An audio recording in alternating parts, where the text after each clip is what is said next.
Қайырлы күн, Финбоз курсына қош келдіңіздер. Бұл дәріс КМФ демеу корпоративті қорының мұрындық болуымен жасалды. Серіктесіміз Most Business инкубаторы. Ендеше дәрісімізді қаржылық цифрлық қауіпсіздік тақырыбымен қорытындылаймыз.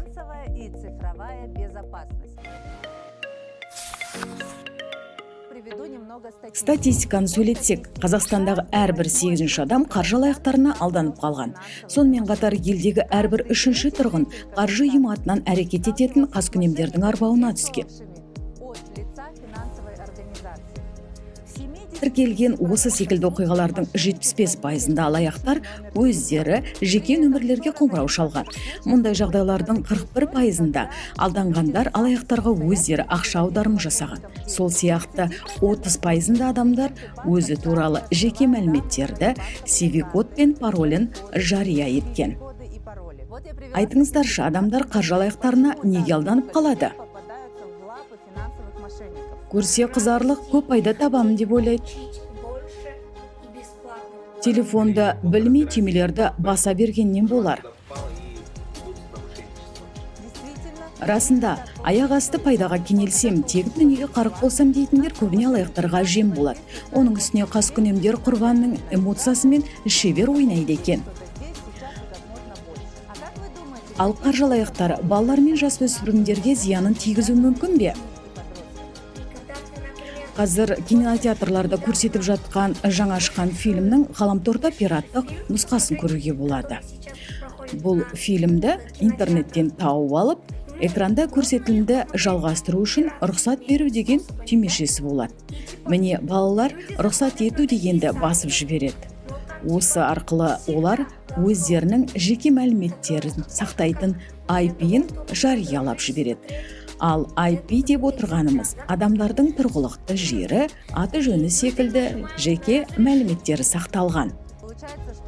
Демек сен фильм немесе ойынды жүктеп алу кезінде көптеген операциялар орындайсың ғой. Сол кезде сен өзің туралы жеке мәліметтерді өңдеуге рұқсат бересің.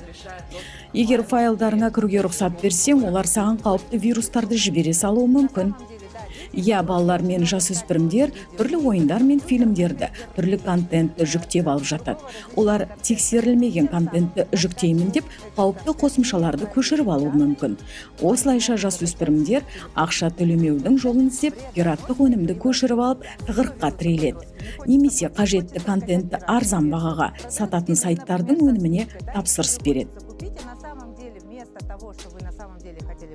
Сол сәтте қауіпті қосымшаларды жүктеп аласыз. Егер сіз планшетіңіз бен компьютеріңізге өзіңізге тиесілі банк картаңыздағы мәліметтерді немесе ата-анаңыздың банк картасындағы мәліметтерді енгізсеңіз, яғни банк қосымшасы орнатып аласыз.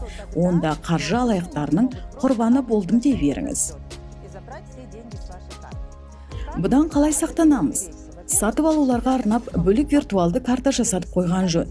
Мұндай карталарға қорықпастан өзіңізге қажетті қаржыны ғана салып жүре аласыз. Қалған ақшаңыз негізгі картада сақтала бермек. Өздеріңізге белгілі картамен сауда жасағанда клиент өзіне қажетті мәліметтермен алмасады. Оны қаскөйлер шебер пайдаланып кетуі мүмкін. Виртуалды екінші картаңызды артық ақша болмаған соң олар арам ойын жүзеге асыра алмайды.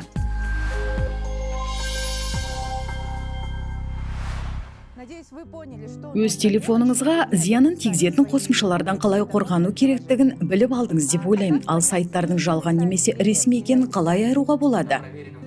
Ресми сайттарда ештеңе болмайды, ал күдікті сайттарда қауіпті деген ескерту жазулар болады. Расында, бүгінде жарияланған сайттар арқылы деректерді ұрлау фактісі аз емес. Бұл сайттар танымал сауда белгілері арқылы әрекет етеді, немесе танымал қосымша арқылы адамдардың сеніміне кіреді. Сол сәтте біз еш күдіктенбестен оны жүктеп аламыз. Сондай уақытта неге мән беру керек? Ресми сайттың атауы міндетті түрде латынның S әрпімен басталуы керек. HTTPS, ал алаяқтар жолдаған сайттың атауында S деген әріп болмайды. Яғни HTTP S мүлдем болмайды. Осылайша өзіңізге қажетті дүниені көшірер кезде S деген әріптің бар жоқтығына көз жеткізіңіздер. Адамдарды алдап ақша алатын күмәнді сайттарды фишинг деп атайды, ал алаяқ қызметтерді фишерлер деп атайды. Фишерлердің мақсаты қандай? Олардың көздегені пайдаланушының жеке мәліметтерін ұрлап алу. Екіншіден, осы күмәнді сайттан адамдарды сауда жасауға мәжбүрлейді. Банк картасында жеке мәліметтерді терген кезде алаяқтар ақпараттарды дереу өзіне көшіріп алып, қойтырқ әрекетін жүзеге асырады. Осылайша сіз ақшаңыздан айырылып қаласыз. Өкінішке қарай, іздеу жүйелері сайттың жалған немесе ресми екенін айыра алмайды. Іздеу жүйелерінен қажетті ақпаратты сұрағанда, жауаптың басына осындай жалған сайттардың бірінші тұрады. Осылайша оларды автоматты түрде кіріп кетеді.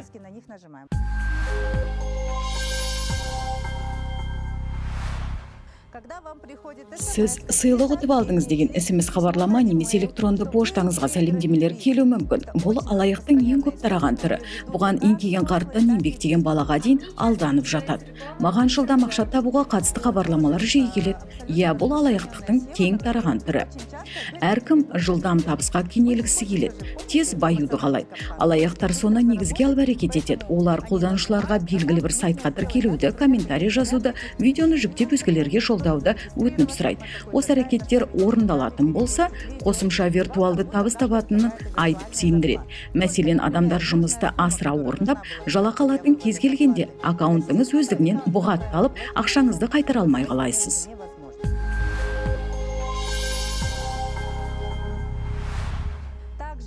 Осында отырған баршаңыздың әлеуметтік желіні пайдаланатындарыңызды білемін. Міне сол әлеуметтік желі арқылы қаржы алаяқтары жалған профиль арқылы жұмысқа әрекетін жүзеге асыратыны туралы айтып кетейін. Ересек адамдар жалған профиль жасап алып, ол сізбен құрдасындай сөйлесуі мүмкін. Жаңа өздеріңіз айттыңыздар ғой, балалар жылдам алданады деп. Міне, олар сіздің сенімдеріңізге кіріп, сізбен сырласып, сіз туралы жеке мәліметтерді біліп алуға асығады. Алайда сізбен сөйлесіп отырған алаяқ ересек адам болуы ықтимал. Ол сіздерден картаңыздың суретін немесе қандай да бір кодты айтуды болмаса керемет қосымшаны жүктеп ал деп сізді өз қармағына түртуі мүмкін. Ондай қосымшалар сізге зиянын тигізері хақ. Сондықтан сол профильдердің артында кімнің тұрғанын арнайы тексеріп отырыңыздар. Себебі бүкіл ғаламторға өзіңіз жайлы жүктелген ақпарат өзіңізге таяқ болып тиюі мүмкін. Айтпақшы, кімде банк картасы бар? Ендеше мына ескертпелерді сақтап алыңыздар. Банк қызметкерлері сіздерден ақпарат алу үшін еш уақытта қоңырау шалмайды. Банк қызметкері мәліметтері онсыз да біледі. Сондықтан пароль, картаның артындағы 3 саннан тұратын CV-код немесе SMS хабарлама, тағы да басқа мәліметтерді ешкімге ешқашан айтпаңыздар. Олар 100% алаяқтар.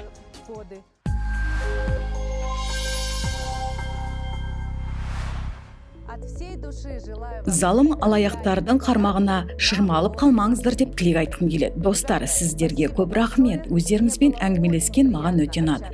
Жастарыңа қарамастан қаржы әлемінің қыр-сырын білуге асығып жүргендеріңіз мені қатты қуантты. Сіздерге айтарым, ақшаға зор құрметпен қараңыздар. Сол кезде сіздің ақша табуда жолыңыз болады. Қаржылық табыс тілеймін.